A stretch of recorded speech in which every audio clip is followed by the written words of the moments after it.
Bharatiya Janata party जो राजनीति कर रही थी, जिस तरह की राजनीति कर रही थी, अरविंद केजरीवाल भी उसी फिल्म के डायरेक्टर बन गए, वो भी वैसे ही फिल्में बनाने लगे।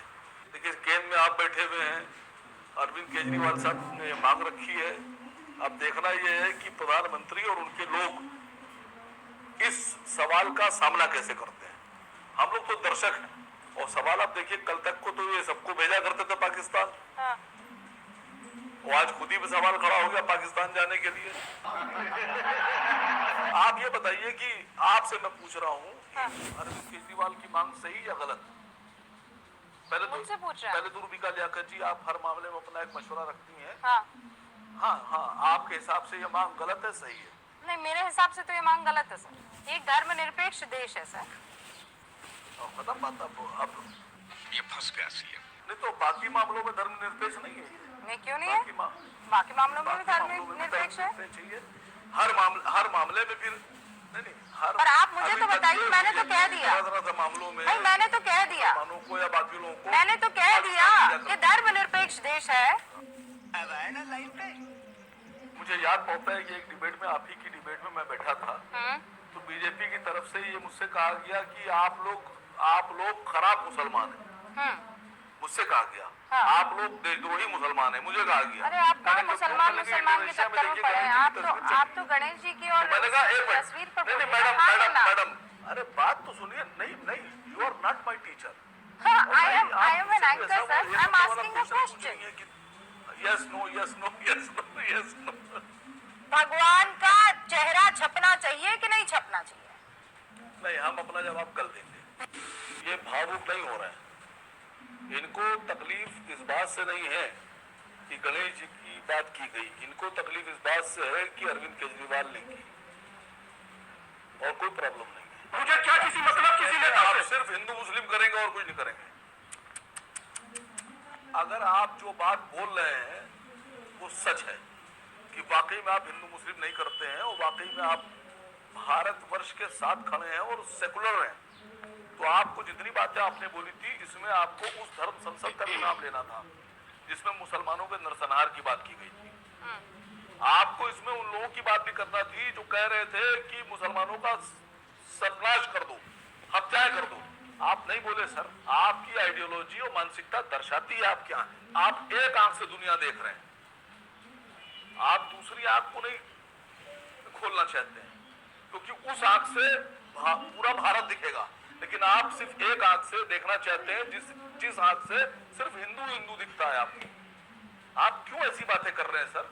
इतनी धर्म संसद में मुसलमानों को नरसंहार की बात, ये सारी बातें कर रहे थे असीम वकार साहब, मेरी बात एक का किया हो तो बता दीजिए। जो लोग ईद की मुबारकबाद देते हैं, वही मुसलमानों के नरसंहार की बात भी करते हैं। अरे धर्म संसद बहुत पुरानी और बासी हो गई सर। वो धर्म संसद अब तो कोई हाथ भी नहीं लगा रहा उसे। मैंने तो डिबेट की थी उस पर, छोड़ दीजिए ना। सवाल में दीपांकर शौकत अली कहाँ है आपके? पूछ रहा हूँ, कूद आप जा रही है बीच में। बोलने दे, तकलीफ हुआ है बेचारे को। बोल। मैं सबसे बड़ा हिंदू हूँ, मेरे दिल में हिंदुत्व बसता है, और इसलिए तो मैं चाहता हूँ कि नोटों पर माँ लक्ष्मी और गणेश जी की फोटो जो है वो चिपका देनी चाहिए। मैं सबसे बड़ा हिंदू है। और जबान संभाल के mister Amish Devgan is not my friend. और अगर संबित पात्रा ऐलान नहीं कर पाते हैं और 24 घंटे में गिरफ्तारी नहीं कर पाते हैं, तो शक्ल मत दिखाइएगा देश के लोगों को, फिर आप भी नपुंसक वाली श्रेणी में आ जाएंगे।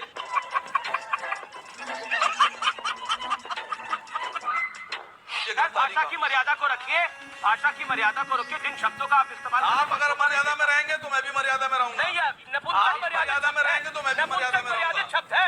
अरे हाँ भाई हाँ।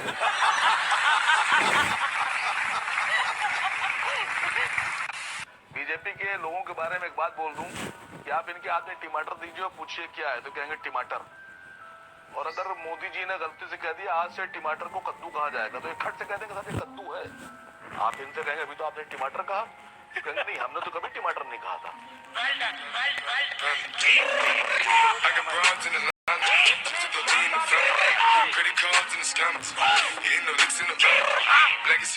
ये बीजेपी के लोग हैं। आपने ऐसी बात कर दी कि बिना हंसे रहा ही नहीं जा रहा। बात यार भाई दिल से बुरा लगा यार, एकदम भाई बता रहा हूँ। वकार साहब, नसीम वकार साहब, मैं आपसे जानना चाहूंगा कि आप लखनऊ से हमारे साथ जुड़े हैं और सहयोग की बात है कि उत्तर प्रदेश के मुख्यमंत्री योगी आदित्यनाथ ने कहा था कि भाई केजरीवाल ने तो हनुमान चालीसा पढ़ ली, अब ओवैसी भी पढ़ेंगे, तो मतलब आप भी लोग भी हनुमान चालीसा पढ़ने की तैयारी कर रहे हैं अपना वोट बैंक या बेस बढ़ाने के लिए। बताइए, ओवैसी जी पढ़ेंगे Hanuman Chalisa? A few moments later. Sir, Yogi ji ने ये बात कही थी चुनाव में जी। अरविंद केजरीवाल ने तो पढ़ लिया, ओवैसी साहब पढ़े। सर, 2014 के चुनाव से पहले भारत सरकार ने वादा किया था कि 2 करोड़ नौकरियां देंगे हर साल, 15 लाख रुपए हर व्यक्ति को देंगे जो भारत के नागरिक हैं, पेट्रोल 35 रुपए में बेचेंगे। ये उन्होंने कहा था सर, मैं नहीं कह रहा हूँ सर। उन्होंने कहा था कि जो नमक मिर्ची लगा दिए थोड़ा, खालिद भाई थोड़ी नमक मिर्ची लगा दी आपने। वकार आसिफ भाई थोड़ी नमक मिर्ची लगा दी आपने। चलेगा चलेगा, इतना चलेगा, ओवैसी जी की पार्टी से इतना चलेगा, कोई दिक्कत नहीं। सर मुझे बोलने दीजिए सर, मुझे बोलने दीजिए सर, मुझे बोलने दीजिए। मैं आपके चैनल पर गुजारिश कर रहा हूँ और मैं आपसे निवेदन कर रहा हूँ, दीपक चौरसिया जी, मेरी बात प्रधानमंत्री, गृह मंत्री और योगी जी तक पहुँचाइएगा। सर, देश तक पहुंच रही है, मैं ट्वीट भी कर दूंगा आपकी बात से। वकार से प्रधानमंत्री को टैग करके ट्वीट भी कर दूंगा। बोलिए आप। सुनिए सर, सुनिए, बोलने दीजिए। वो झूठी साची सब। हाँ, सुनिए 5 साल में 10 करोड़ नौकरियां हुई, आप दे दीजिए। 5 साल में आप देश की आधी आबादी को 15-15 लाख रुपए दे दीजिए। आप 30 रुपए में पेट्रोल बेच रहे हो, 35 रुपए में बेच दीजिए। आपने 300 सिलेंडर की बात की थी, आप 350 में दे दीजिए। मैं वादा कर रहा हूँ, मैं हनुमान चालीसा पढ़ दूंगा। समझ में आया क्या? समझ में आया, मगज में आया। नहीं, ओवैसी साहब का प्रॉमिस करिए। बता दूं आपसे, ओवैसी साहब का प्रॉमिस करिए, ओवैसी साहब पढ़ेंगे कि नहीं हनुमान चालीसा? योगी जी से कहिएगा। आसिफ भाई, ओवैसी साहब पढ़ेंगे नहीं? अगर आप कहीं थी जगह जाकर कि आसिफ वकार ने कहा है, सुनिए सर, आप बोलते बहुत है, रिक्वेस्ट सर, आप सुना कीजिए थोड़ा सा, तो अकल बढ़ेगी। अच्छा, अगर ये बातें जो मैंने कही है मोदी जी, सर आपके साथ आपको मैं 24 घंटे लगातार सुन सकता हूँ अगर अकल बढ़ जाए तो। कुरान पढ़ना पड़े और ये सब देना पड़े, तो मैं समझता हूँ कि योगी जी कुरान पढ़ना पसंद करेंगे, कुरान की आयतें पढ़ना पसंद करेंगे, लेकिन नौकरी देना पसंद नहीं करेंगे। अरे बाप रे, ये तो धोती खोल रहा है। मस्त जोक मारा रे। ये हंस रहा हंस। कि भारतीय जनता पार्टी के बारे में मैं नहीं, अंतर्राष्ट्रीय स्तर पर जितने राजनीतिक दल हैं वो ये जानते हैं कि हिंदुस्तान में एक ऐसी तंजीम चल रही है भारतीय जनता पार्टी के नाम से, जिसके पास विकास के नाम पर कोई एजेंडा नहीं है। वो कैमिनल एजेंडे पर काम करते हैं। हिंदू और मुसलमानों को, दलितों को और अपर क्लास लोगों को और क्रिश्चियंस को और हिंदुओं को बांट कर राजनीति करते हैं। और उन्हीं ने अगर कभी डेवलपमेंट की बात की तो वो ऐसा है जैसे हिंदुस्तान ने ख्वाब देखा। और मैं पहले भी कह चुका हूँ, फिर कह रहा हूँ कि अगर 2017 और 2019 का चुनाव भारतीय जनता पार्टी ने विकास के नाम पर लड़ लिया और सांप्रदायिकता नहीं लेके आई बीच में, तो मैं राजनीति से इस्तीफा दे दूंगा। अरे तुम तो बड़े हैवी ड्राइवर है भाई। सुना दिया जाए ना फिर, यहाँ क्यों बैठे हुए? कौम आपकी है, कौन बना? आपने भाषा गलत है। आसिफ वकार साहब ये गलत है।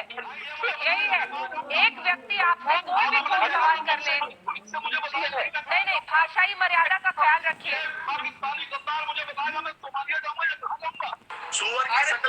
अरे ना, भाषाई मर्यादा का ख्याल रखिए। आप भी फैक्ट के साथ बात कीजिए ना।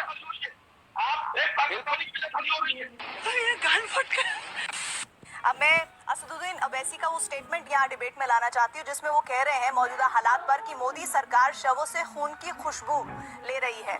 मुझे एक बात बताइए सर, बतौर एक पार्टी अध्यक्ष और एक सांसद के तौर पर ओवैसी जी ने मोदी सरकार को चिट्ठी लिख कोरोना पर आखिरी बार सुझाव कब दिया था? सर, पूरा देश सुझाव दे रहा है। आपके मोदी जी सुझाव देते कब है, किसी के जब नहीं। सर, मैंने बहुत ही स्पेसिफिक होकर सवाल पूछा है और उम्मीद करती हूँ कि आप स्पेसिफिक होकर ही आंसर देंगे। देखिए, सेंसिटिव अगर आप 5 साल पिछले रहे होते तो आज जो हिंदुस्तान में हालात है वो ना हो। और मैं आप लोगों से गुजारिश करूंगा कि कम से कम अब सेंसिटिव हो जाइए और सीरियस हो जाइए। जनता को आप मूर्ख समझना बंद कर दो। अगर भारत की मीडिया, पत्रकार सरकार से सवाल पूछ रहे होते पिछले 5 साल तक, तो ये हालत ना आती। मैं आप लोगों से गुजारिश कर रहा हूँ कि आप सवाल पूछना शुरू कर दीजिए, अब बंद कर दीजिए सरकार की पैरोकार। सर सवाल सबसे पूछे जा रहे हैं, जुड़े हो तो आप नहीं सुन पाए होंगे। मैंने आपसे बहुत ही टू द पॉइंट सवाल किया कि आखिरी बार ओवैसी साहब ने सुझाव कब दिया था मोदी जी को। असीम वकार जी, इस बात का जवाब मैं गौरव भाटिया से जरूर लूंगी, लेकिन सच तो यह है कि 12-13 दिन पहले खुद असदुद्दीन ओवैसी भी जनसभाएं कर रहे थे आसनसोल में। लेकिन सबसे पहले उन्होंने ही अपनी जनसभाएं रखी 12-13 दिन पहले। 12-13 दिन पहले सबसे पहले होता है। 12-13 दिन पहले सर सबसे पहले होता है। पहले नहीं, नो। सबसे पहले आसनसोल की जो सभा होती है उसके बाद उन्होंने कोई सभा नहीं की और उन्होंने कहा अपनी सभाएं रद्द कर दें। सर हम सही सो यहाँ देख रहे हैं और 12-13 दिन पहले अगर उन्होंने ऐसा किया है तो कोई उन्होंने सबसे बड़ा योगदान तो किया नहीं। गौरव भाटिया, अब असीम वकार के सवालों का जवाब भी दे दीजिए कि आप क्या खास तौर पर इस मौजूदा स्थिति में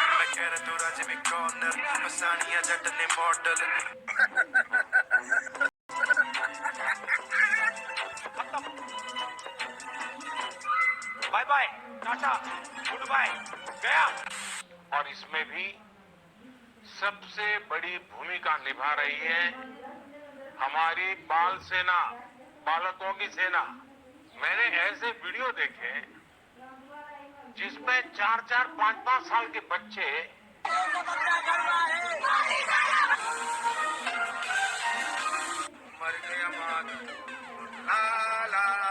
और आप लोगों ने जो प्यार दिखाया है उस प्यार को मेरे सर आंखों पर था जो बनाया था वो आप बेच रहे हैं। आप कांग्रेस के प्रवक्ता बन के बैठे हैं या एमआईएम के प्रवक्ता बन के बैठे हैं? कमाल की बात है साहब, मैं तो कुछ कहना चाह रहा था, आपको क्यों बुरा लग रहा है?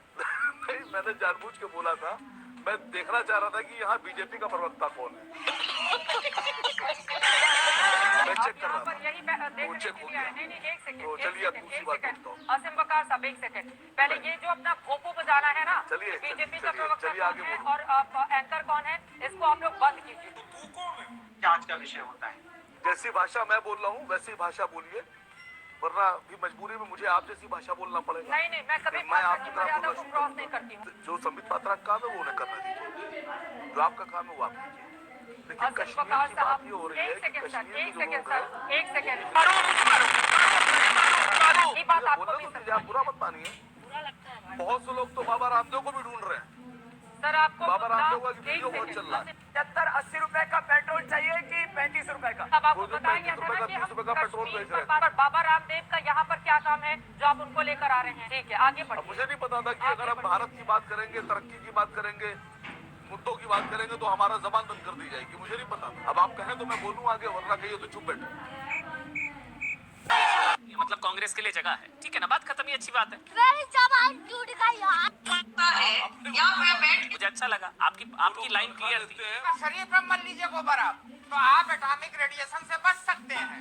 तो जब शोध करके वैज्ञानिकता सिद्ध की गई नहीं देती है। गाय का गोबर लीप ले तो रेडिएशन से बच सकते हैं। जी हाँ, एक गाय का गोबर जो होता है वो कोहिनूर हीरे से भी ज्यादा महंगा होता है। ये नासा का रिसर्च है, मैं बता रहा हूँ, आप गूगल पे देख लीजिए। सर एक रिसर्च ये नहीं बता पाए थे, पढ़ी नहीं वो लाइन, ये भूल गए थे, जल्दी जल्दी आ गए। आधा किलो गाय का गोबर अगर ये खा लें तो दिमाग भी बढ़ता है सर। योगी आदित्यनाथ ने एक बयान दिया है। उन्होंने बोला कि मैं गर्मी के मौसम में भी शिमला जैसा ठंडा कर दूंगा। जो पश्चिमी उत्तर प्रदेश से बयान आ रहे हैं, हाँ, योगी जी ने जो बयान दिया है कि वो शिमला की ठंडक उत्तर प्रदेश ले आएंगे, मई जून में भी ले आएंगे, इस पर एक मशवरा छोटा सा दे रहा हूँ, आपके न्यूज़ 18 इंडिया के जरिए से पहुंचा दीजिएगा। देखिए, वो शिमला की ठंडक यहाँ ला पाए ना ला पाए वो अलग की बात है, लेकिन वो एक काम में बहुत माहिर है। मेरा मशवरा ये है कि वो शिमला का नाम उत्तर प्रदेश रख दें। मस्त जोक मारा। तो दोनों काम हो जाएंगे, एक तो शिमला उत्तर प्रदेश हो जाएगा और उत्तर प्रदेश शिमला हो जाएगा। तो वहां गर्मी हो जाएगी, यहाँ ठंडा हो जाएगी। बढ़िया मशवरा ये है, बदल देना। वो तो माहिर है इसके, कितनी देर लगती है उनको। वोट मांगते हैं, उसकी तो बात रखनी पड़ेगी ना वकार साहब। सर, हमारे लिए देश ऊपर है और दल बाद है। लेकिन यही सवाल मैं आपसे पूछ रहा हूँ कि आपके लिए आपकी तनख्वाह ऊपर है या देश ऊपर है? हाँ चापलूसी ऊपर है या देश ऊपर? क्यों एक भी जनता का मुद्दा नहीं उठाया। बताइए, आप बोलिए, आप बोलिए, एक भी जनता का मुद्दा नहीं उठाया। आप बोलो फिर मैं जवाब दूं। आपने कहा कि आप अपने धर्म का मुख्यमंत्री बनाना चाहते हैं। आपने 4,000 रुपए महीना फीस है बच्चे की, पहले क्लास के बच्चे की। कहां से लेके आएगा आदमी? सरकार क्या कर रही है? सर, एक राजा की सोच, एक बादशाह की सोच ये होना चाहिए कि हम अपनी आवाम को क्या दे सकते हैं। ऐसा तो सोचने का सवाल ही नहीं उठता। 11 मिनट 15 मिनट में डिबेट शुरू हुआ और 15 मिनट में 11 मिनट की आपकी प्रस्तावना थी और 4 मिनट लगातार आप बोल रहे हैं। अच्छा, तो जब आप ही पूरा बोलते रहेंगे तो हम लोग क्या करेंगे यहाँ? बताइए, क्या जाहिल आदमी है आप सर? कमाल के आदमी। जाहिल आपको पता है क्या वैसी जाहिल आदमी है आप सर? क्या जाहिल? आप बोलते ही जा रहे हैं, आप किसी की आवाज ही नहीं आ रही। आप अच्छे आदमी नहीं है। अच्छा, नहीं, आप अच्छे इंसान नहीं है सर। आप अच्छे हैं, आप अच्छे इंसान नहीं है। आप अच्छे। अच्छा, आपका सर्टिफिकेट मुझे मिल गया। बराबर बोलते जा रहे हैं। आपका सर्टिफिकेट मुझे मिल गया। इतना छोटा पहले कभी नहीं हुआ होगा। कभी सरकार से सवाल पूछा आपकी महंगाई कहाँ जाएगी? एक सेकंड, अब आप सुनेंगे। नहीं वकार साहब सुनेंगे। आपने जाहिल कहा, आपने कहा फायदा उठा रहा है, सब कहा, सर मैंने सब सुना। आप फ्रॉड कर रहे थे। अब आप यही बचा था। अरे बोल। अच्छा, और कुछ है सर? आपकी और कुछ है कि आप डर गए जनाब अली? और कुछ आप है? जनता से डर गए। कौन से? अच्छा, आपका चैनल जनता की आवाज से डर गया। आप टिके हुए आदमी है सर। अरे और कुछ बचा है आपको? आप बिकाऊ पत्रकार। और आप क्या करते हैं? पत्रकार, बिकाऊ अच्छा। पत्रकार आप हैं। धिक्कार है। डिबेट में नहीं बैठता मैं सर। हाँ पता है, आपने अपनी गालियां दे दी, अब आप माइक हटाएंगे। नहीं बैठता सर। गालियां देखिए, अब आप माइक हटाएंगे। मेरे को पता है आपकी सर, आप बिकाऊ आदमी हैं। आपकी प्रणाली मुझे पता है। गाली देखिए, अब आप माइक हटाएंगे। हिम्मत है तो हटाइएगा माइक। बिकाऊ आदमी। तुम लोग की जिंदगी पे ऐसे मत काम करो, अच्छे काम करो। शर्म करो, शर्म। नाम तो सिर्फ अल्लाह का रहेगा। संविधान में कहाँ लिखा है? आपको इतराज है ईश्वर के नाम से? सर मैं पूछ रही हूँ संविधान में कहाँ रखा है, मुझे कहाँ लिखा है? मैं सिर्फ सीधा सवाल पूछ रही हूँ, सीधा ही जवाब दीजिए। संविधान में तो बहुत कुछ नहीं लिखा हुआ।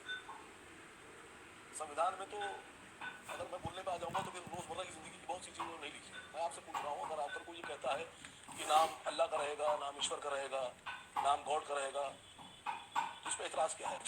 जब दुनिया में कुछ नहीं था तब भी अल्लाह था। जब दुनिया में कुछ नहीं रहेगा तब भी अल्लाह का नाम रहेगा। और अब दुनिया में हम लोग हैं तब भी अल्लाह का नाम है। आपको एतराज करना हो करिए।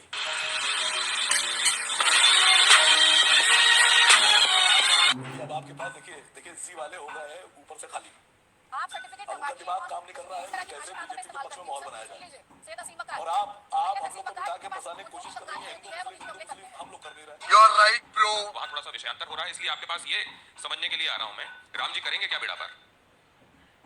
मैं सारे विषयों को हटाकर सिर्फ इतना कहना चाहता हूँ, देखिए सच्चाई ये है कि भारत में अगर राम की बात नहीं होगी तो कहाँ अमेरिका में होगी? क्या बात है, इस बात पर क्या तालियां नहीं होनी चाहिए? ये बड़ी अच्छी बात कही है। रोज खतरे में ही रहता है लोकतंत्र। कई लोग तो कहते हैं भारत में लोकतंत्र है ही नहीं, तानाशाही आ गई, इस तरह के आरोप लगाए जाते हैं। सर अगर हिंदुओं को घर छोड़कर जाना पड़े तो सर तब लोकतंत्र खतरे में नहीं आता, तब बात इतना हल्की हो जाती है क्योंकि वो हिंदू है।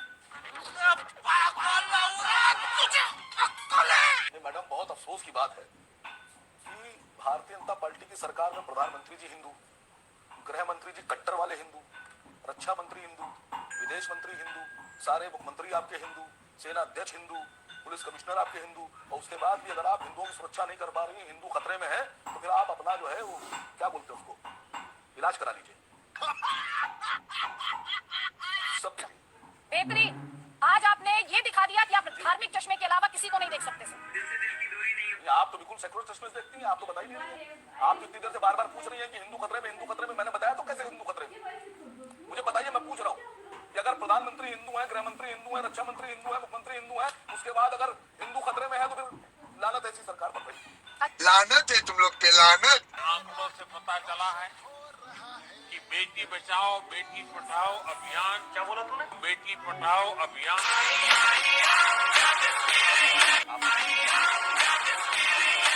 मुझे वो लोग पसंद नहीं आते, बड़े बदमाश होते हैं। क्या आप सिगरेट पीते हैं? नहीं, मैं पीता नहीं। क्या आप शराब नहीं? मैं नहीं शराब। कोई आप पान भी? नहीं, मैं पान नहीं खाता हूँ। ये सुपारी नहीं, सुपारी। साला क्यों जिंदा रहते हैं आप?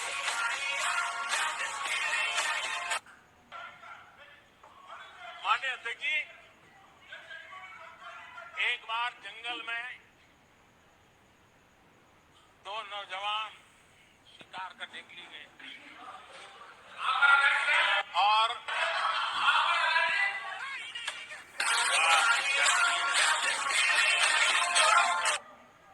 आपके स्कूल का इंतजाम कर दिया, आपके पानी का इंतजाम कर दिया, आपके दवा दारू का इंतजाम कर दिया, आपकी दारू का नहीं दवा का।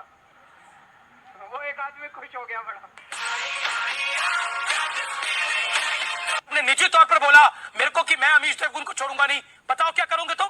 तुम्हारी हैसियत क्या, तुम क्या कर लोगे? अड़वे दल्लाल तेरी है, अड़वे दल्लाल तेरी है।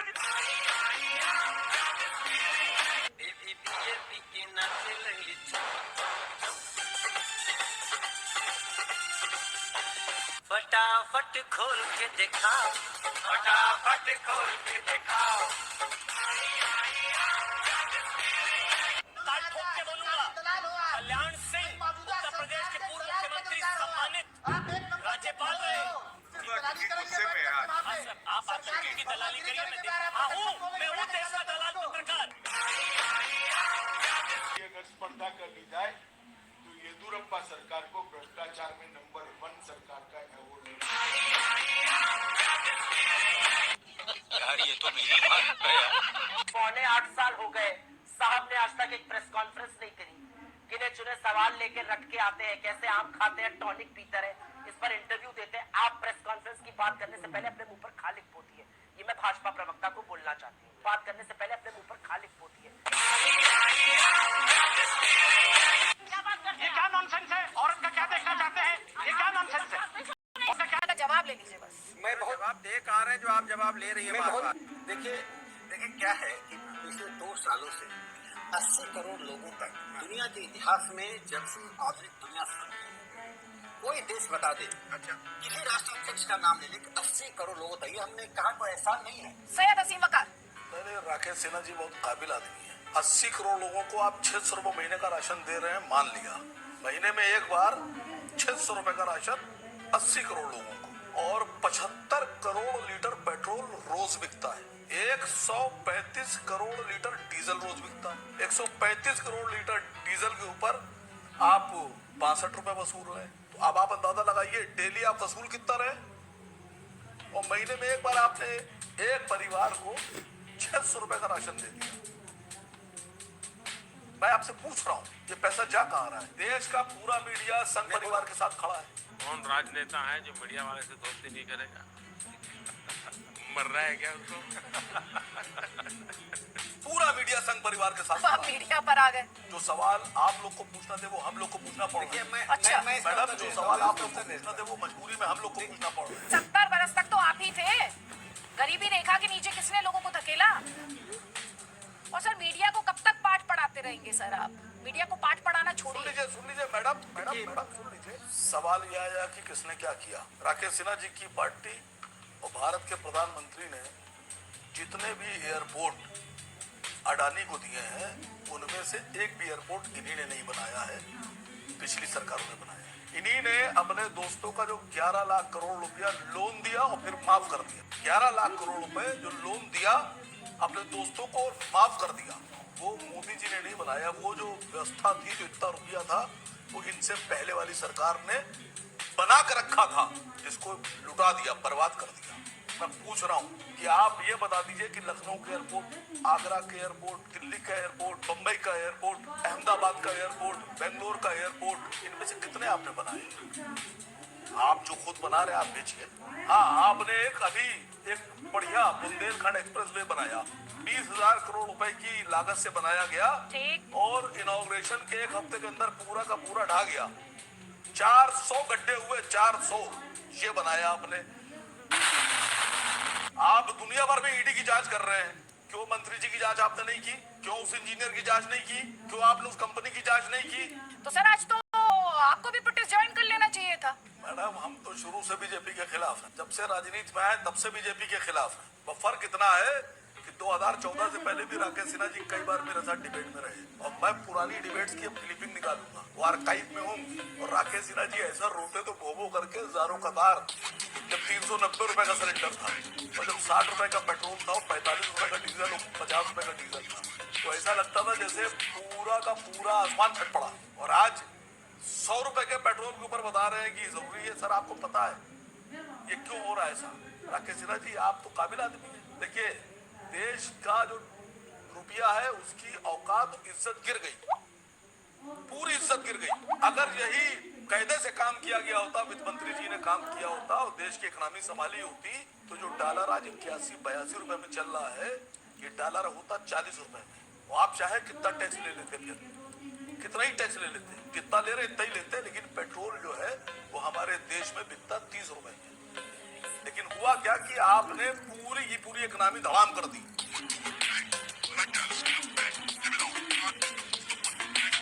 बिल्कुल अभी एकदम ताजे ताजे पेट्रोल भरवा के आए हैं। आपकी स्पीड बहुत है, पिकअप बहुत है आपका। वो आप हंसिए, ये बार बार बात होती है चर्चा में। आप इतना टेंशनाइज क्यों हो? नहीं, मैं बिल्कुल टेंशन में नहीं हूँ। टेंशनाइज मैं बिल्कुल टेंशन में नहीं हूँ। आइए देखते हैं बैठन मजा आएगा। असीम बकार साहब, कोई आपत्ति? जी जी। समाज की संरचना बिगड़ तो नहीं रही है? नहीं देखिए, रामचरितमानस दुर्गा सप्तशती के पहली बात तो ये जो आप जब अरे क्या करूं मैं इसका, क्या करूं? अरे सुनिए सर, ये जो सबसे पहले जो आप शुरू में जब आपने शुरुआत की तो आप साइड में वो चला रहे थे बॉक्स में कि मुसलमानों के लिए कहाँ पे क्या हुआ, कितने करोड़ का रोजा अफ्तार हुआ, कितने करोड़ में क्या इनाम बांटे गए, गिफ्ट बांटे गए। आपको उसमें ये भी चलाना चाहिए था कि कितने 100 करोड़ रुपए में कुंभ का मेला लगाया जाता है।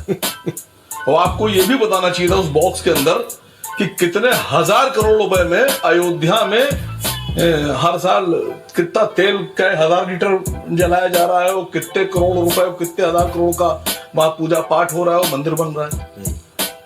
आपको बताना चाहिए था। बताया आप कि मैंने कुंभ की भी चर्चा की, आपने शायद ध्यान से नहीं सुना होगा। उन शहरों के नाम बता दिए और देखिए एक बार फिर से स्क्रीन पर डाल दिया है कि सरकार की भागीदारी कुंभ में कैसे होती है। लेकिन दिक्कत वकार साहब ये है कि आप जिस पार्टी से ताल्लुक रखते हैं सर, वो पार्टी सिर्फ मुसलमानों की बात देखती है, सिर्फ मुसलमानों की सुनती है, सिर्फ मुसलमानों के लिए काम करती है सर। मुसलमान के अलावा हिंदुओं से उसका कोई लेना देना नहीं। चुप कर बे कुत्ते।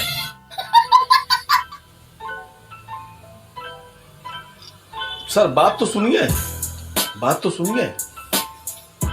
देखिए आसिम वकार कभी न किसी धर्म के खिलाफ थे, न किसी देवता भगवान, न किसी खुदा के खिलाफ थे और न कभी होंगे। ये बड़ी अच्छी बात कही आप। 1 लाख रुपए डीएम साहब के हवाले किए गए हर जिले में, 75 जिले, 75 लाख रुपए, 18 करोड़ हिंदुओं का त्योहार। अब लखनऊ में करीब 30-32 लाख हिंदू हैं। डीएम साहब को आपने 1 लाख रुपए दिया तो 1 रुपए प्रति हिंदू भी नहीं आया खर्चा, 10 पैसे प्रति हिंदू भी नहीं आया, 0.03 पैसे प्रति हिंदू रामनवमी पे आप खर्चा कर रहे हैं और डिंडोरा इतना पीट रहे हैं। अरे तो 3 पैसे पर यह आपत्ति है वकार साहब, देश के 3 पैसे पर यह आपत्ति है जो आप नहीं सह पा रहे। 3 रुपए 30,000 रुपए 3 लाख हो गए तो क्या करेंगे सर आप? तेलंगाना सरकार 66 करोड़ इफ्तार पर खर्चा कर देती है, वो ठीक है। रमजान पर 29 करोड़ के गिफ्ट बांटे जाते हैं, वो ठीक है। तो दीजिए सर। आपकी प्रॉब्लम जानते क्या है? आप बिल्कुल अभी एकदम ताजे पेट्रोल भरवा के आए हैं। आपकी स्पीड बहुत है, पिकअप बहुत है आपका। वीडियो पसंद आए तो लाइक कर दें और शेयर करते हैं और कमेंट करना ना भूलें, और चैनल पर नहीं तो सब्सक्राइब कर दें। तो हम लोग की शुक्रिया। देखिए आप बना रहे हैं मुद्दा, और मुद्दा क्या है? अभी मैं दूसरे चैनल पे देख रहा था, अभी आपने दिखाया यहाँ इतने इमामों की तनख्वाह, इतने इमामों। तेलंगाना की असेंबली में मजलिस-ए-इत्तेहादुल मुस्लिमीन के हमारे लीडर जनाब अकबर ओवैसी साहब ने तेलंगाना की असेंबली में खड़े होकर यह मांग की कि मुख्यमंत्री तेलंगाना से उन्होंने कहा कि जिस तरह से इमामों को तनख्वाह दी जा रही है उसी तरह से पुजारियों को भी तनख्वाह दी जाए। यह है सेकुलरिज्म, ठीक, यह है देश से मोहब्बत। पहले सेकुलरिज्म असीम बकार साहब, मेरा पेट्रोल कब का भरा कब का नहीं भरा सर, उसकी चिंता मत करिए। सुन लीजिए, मैं बहुत देर, बाप रे ये तो धोती खोल रहा है। मेरा पेट्रोल कब भरा गया नहीं भरा गया सर, उसकी चिंता मत करिए। पहले अपनी पार्टी में धर्मनिरपेक्षता लेकर आइए सर। आपकी पार्टी में नाम मुस्लिमीन है जो सिर्फ मुस्लिमों की बात करती है, वो नहीं हिंदुओं की बात करती है सर। बोलने तो दीजिए मुझे। वो नहीं बात करती है सर। हिंदुओं की बात नहीं करती है, मेरी बात नहीं करती है, राकेश त्रिपाठी की नहीं बात करती है, भाटी जी की नहीं बात करती है, महंत जी की बात नहीं करती है। आप सोचिएगा मैंने क्या बोला। अभी 3 दिन की मैंने खुराक दी अभी आपको।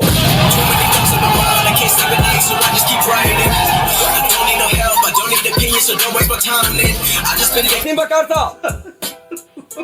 वो आप हंसिए, ये बार बार बात होती है चर्चा में। आप इतना टेंशनाइज क्यों? नहीं एक उत्तर प्रदेश का लेबर मिला मुझे, उसने मुझे वो बड़ी बात कही। उसने कहा भाई साहब योगी जी आएंगे। मैंने कहा क्यों, क्या कैसे लग रहा है? उन्होंने कहा देखो भाई साहब ऐसा है कि हम 20 रुपया कमाते हैं तो 20 रुपया घर लेके जा पाते हैं, लाभ तो दिया सो अलग, मगर जो मैं कमाता हूँ रास्ते से कोई मेरा थैला छीन के तो भागता नहीं है। जैसे थाईलैंड का एक मजदूर अमेरिका के प्रेसिडेंट से सेटिस्फाई है कि बहुत कानून व्यवस्था बढ़िया है, और थाईलैंड का मजदूर कह रहा है कि हम जो कमाते हैं वो घर लेके जाते हैं, जबकि थाईलैंड में अमेरिका की सरकार ही नहीं की जाता है। इसी तरह से समित पात्रा जी को मणिपुर का मजदूर मिलता है और कहता है योगी जी बढ़िया। अरे मैं मणिपुर से आ रहा था, उत्तर प्रदेश का मजदूर मिला मुझे, और दिल्ली दिल्ली में ये फंस गया। आप क्यों ऐसी बातें करते हैं? दिल्ली में कमा रहा, दिल्ली में मिला मुझे। अरे मुझे दिल्ली में मिला, जब मैं गाड़ी लेके आ रहा था तो उसमें मिला मुझे। दिल्ली में तो आम आदमी पार्टी की सरकार है। 3% के राजभर मुख्यमंत्री बनेंगे, 6% के निषाद मुख्यमंत्री बनेंगे, पार्टी बनाएंगे, 5% के जाट पार्टी बनाएंगे, डिप्टी सीएम भी बनेंगे, सीटें भी लेंगे। मौर्य 4% उनको भी दिया जाएगा। आप 20% है मैडम। वो जो आप एक कुर्सी पे बैठे हैं, दूसरी कुर्सी पे आप पैर रखे हैं, तीसरी कुर्सी पे ये बाजू रखा, चौथी पे ये रखा, 5वीं कुर्सी पे आपने जाट बिठा लिया, 6ठी कुर्सी पर आपने राजभर बिठा लिया, कुशवाहा बिठा लिया। हमारी कुर्सी कौन सी है मैडम? हम खड़े रहे, क्या करें? मैं पूछ रहा हूं आपसे। हमारा पहला एम भारतीय जनता पार्टी को सरकार से बेदखल करना। हमारा दूसरा और सबसे बड़ा जो एम है, निशाना है, वो है मुसलमानों को बाइज्जत सरकार में उस कुर्सी पे बिठाना जिसपे आज तक कभी किसी ने ना बिठाया है और ना बिठाने की सोचते हैं। हमने एक मांग रखी कि मुसलमानों को डिप्टी सीएम क्यों नहीं बनाया जा सकता। जो ये कहते हैं कि हमें तुम्हारा वोट तो चाहिए, हमें तुम्हारा साथ इलेक्शन में भी चाहिए, हम तुमको उस वक्त भी चाहते हैं जब हमें दरी बिछवाना है, हम तुम्हारा साथ उस वक्त भी चाहते हैं जब हमें रैली निकालना है, लेकिन हम तुम्हें कुर्सी नहीं देंगे बैठने के लिए। तो इस बार इस चुनाव में हमें और आपको यह कसम खाना है कि हमें उनसे अबकी से कुर्सी भी छीन कर लेना है। छोटे समझ में आया क्या? कानपुर में अभी कुछ दिन पहले एक गरीब रिक्शे वाले को जबरदस्ती पकड़कर सड़कों पर मारा गया। उसकी बच्ची रोती रही, उसकी बच्ची बिलखती रही, लेकिन उसको इस बात पर मारा जाता रहा कि उससे कहा जा रहा था कि धर्म विशेष के नारे लगाओ। जो ईमान वाले हैं वो किसी धर्म का नारा नहीं लगाते। हम किसी धर्म को बुरा भी नहीं कहते, लेकिन हम किसी के धर्म का नारा नहीं लगाते, क्योंकि हमारा नारा है नारे तकबीर। और हम किसी से नहीं कहते कि आप हमारा नारा लगाइए, हम किसी से नहीं कहते। हम आपकी इज्जत करते हैं, आप पर भी फर्ज है कि आप हमारी इज्जत कीजिए। अल्हम्दुलिल्लाह।